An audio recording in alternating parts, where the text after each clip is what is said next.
Oke, sekarang nomor 2. Variabel acak kontinu Y mempunyai fungsi densitas peluang seperti ini.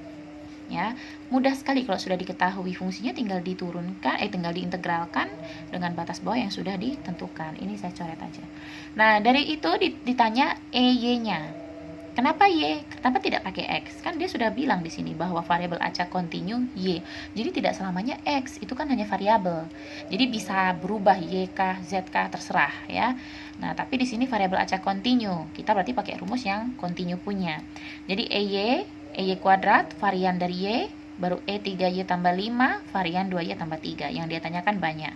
Tidak masalah, kita bekerja sesuai dengan rumusnya.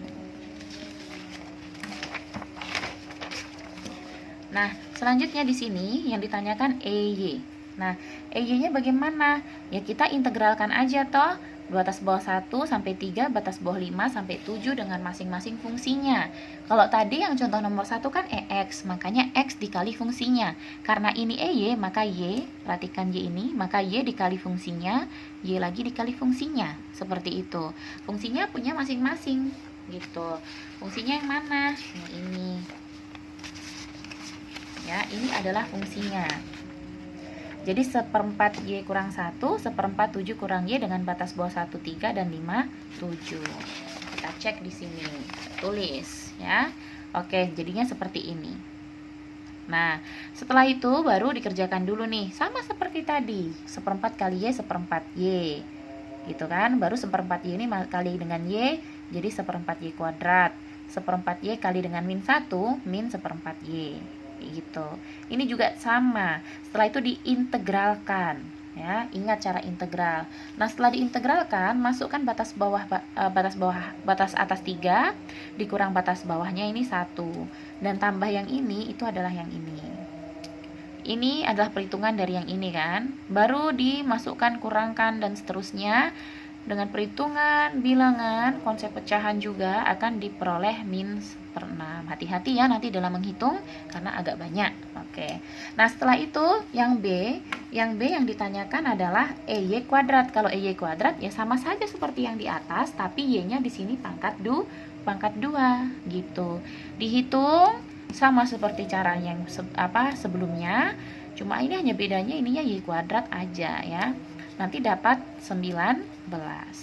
Nah, setelah itu yang C yang ditanyakan varians. Variansnya bagaimana? Ya udah rumus varians nih, EY kuadrat dikurang EY dikuadratin. Tinggal masukkan aja kan kita udah cari tuh EY kuadrat tadi nih. EY kuadrat kita udah cari nih di sini 19. EY-nya min 1/6. Kita tinggal masukkan ke rumus varians.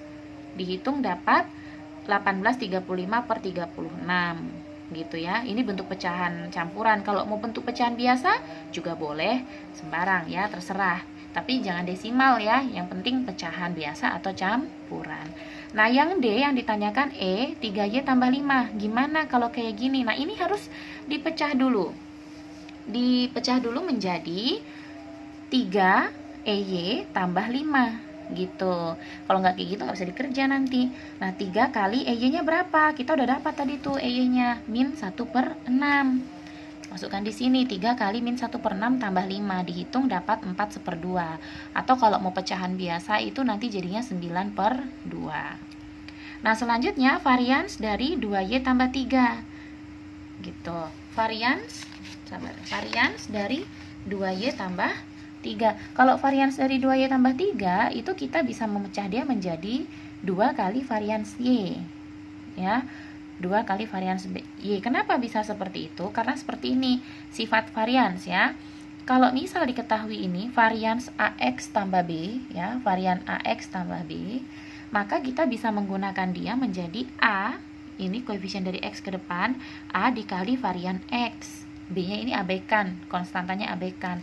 Maka di sini menjadi 2 varian Y, 3-nya nih abaikan, nggak ada gunanya ya bisa dibilang ya. Jadi 2 kali 19 varian Y kan tadi ini sudah cari 9, cari varian Y kita sudah cari.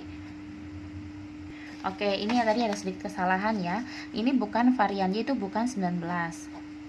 Harusnya varian Y itu adalah ini 18/35/36. Jadi Jadi kita hitung dulu ya. Kita hitung dulu tadi ini bentuk pecahan biasanya adalah 19 dikurang 1 bagi 36. Ini pecahan biasanya bentuknya 683 per 36. Berarti 2 kali varian Y. Varian Y-nya berarti 683 per 36. 2 kali 683 per 36. Berarti dapatnya 683 per 18. Tinggal dibagi 2 toh, dicoret penyebutnya bisa jadi 18 gitu. Jadi ini ada sifatnya. Kalau yang tadi kenapa bisa begini? Karena sesuai sifat ya. Kalau AX tambah B, maka menjadi koefisien dari X ini diambil A dikali dengan EX tambah B. Tapi kalau untuk varian ya, varian berarti menjadi konstantanya ini nggak berguna gitu, maksudnya nggak digunakan ya. Jadi A koefisien dari X, A varian dari X, begitu. Jadi seperti itu contohnya. Nanti kalau lupa, coba diulang-ulang aja videonya bagian ini. Ya, kurang lebih contoh nomor 2 seperti itu cara kerjanya. Nah, di sini ada lagi contoh tentang penggunaan integral. Cara-cara integral. Jadi ada beberapa soal ujian di belakang yang saya sertakan tentang integral sambil mengingat kembali materi integral ya. Karena udah mau ujian, jadi kita harus ingat-ingat materi-materi yang kelas-kelas sebelumnya, kelas 10 ataupun 11. Nah, untuk integral, saya kasih contoh di sini ya. Jika nilai dari integral dengan batas bawah B, batas atas A, B sampai A ya, dengan fx dx sama dengan 5.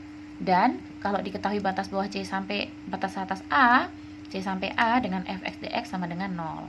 Maka nilai integral dari C sampai B, batas bawah C sampai B, dari fx dx adalah titik-titik. Jadi gini, diketahui kayak gini.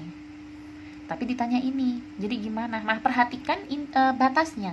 Ini B ke A. Maksudnya B ke A, B sampai A ya, B sampai A. Ini C sampai A. Yang ditanyakan C sampai B gitu. Nah, di sini ada salah satu sifat integral tentu bahwa integral dengan batas bawah A dan batas atas C atau A sampai C dari fx dx maka bisa dipecah menjadi dua integral dua integral dengan fungsi yang sama tetapi batasnya berbeda. Jadi A tetap ini bawah ya, yang atas ini di sini. Jadi A sampai B, lalu B sampai C, nyambung begitu. Kalau ini PQ, berarti ini QR, begitu. Contohnya kayak gitu. Nah, terus ada lagi sifat, kalau integral dengan batas bawah B sampai dengan batas bawah A sampai B dari fx dx, itu bisa menjadi minus dari fungsinya juga sama, tapi minus, cuma batasnya dibalik aja. Yang bawah jadi atas, yang atas jadi bawah seperti ini. Tapi fungsinya masih sama, cuma dia minus, gitu. Nah, dari contoh itu kita bisa mengerjakannya begini. Integral dari A ke B, dari A sampai B, dari fx dx itu bisa saya ubah menjadi integral, menjadi minus, tapi integralnya saya balik nih. Batas bawah yang tadinya A menjadi batas atas yang tadinya B menjadi dia batas bawah, tapi minus. Begitu, sehingga tadi kan di sini dibilang bahwa integral dari B sampai A dari fx dx kan 5. Tapi kalau berarti di sini A sampai B ini ya, A sampai B ini yang ini bagian ini itu saya bisa ganti langsung dengan 5 kan, karena dia sudah bilang di sini nilainya 5. Saya bisa langsung ganti dengan 5 tapi ada minusnya gitu. Jadi nilai dari integral ini adalah minus 5. Sementara yang ditanyakan adalah integral dengan batas bawah C sampai B dari suatu fungsi. Berarti caranya adalah kita pakai sifat yang ini. Kita pecah, dia punya batas. Ini C ke B kan, dia tanya, kita tulis dulu C ke A atau C sampai A, lalu A sampai B. Kalau tadi kan ini A sampai B, B sampai C. Kalau ini C sampai A sampai B. Gitu, kita tinggal masukkan aja, kan udah diketahui di sini. Kalau C sampai A dari fx itu kan 0. Berarti ini kita ganti dengan 0. Nah, yang ini gimana? Tadi kita udah cari nih di sini, min 5. Sehingga jawabannya adalah min 5. Karena 0 kurang 5 adalah 5. Begitu.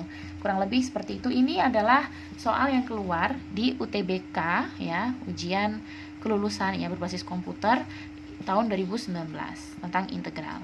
Jadi kita belajar soal-soal ujian ya. Nah, di sini ada soal, selanjutnya nanti kalian kerja. Saya hanya kasih 5 nomor, tapi saya berharap semua bisa dikerjakan. Oke, good luck.